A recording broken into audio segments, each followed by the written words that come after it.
how it is done. There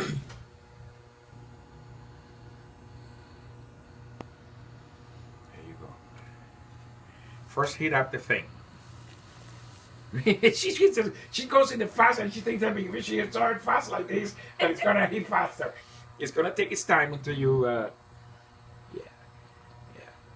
exactly. Okay, so now go ahead and put your bowl there in the middle of the two of them. There you go.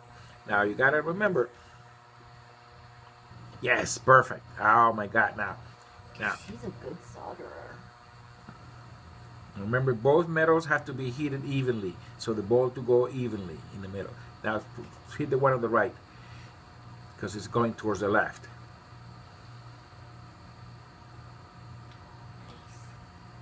There it goes. There it goes. There it goes. Yes. Perfect. You got it. Yay, Mary! See, once you get the feeling, you know what I'm saying? Yeah. It's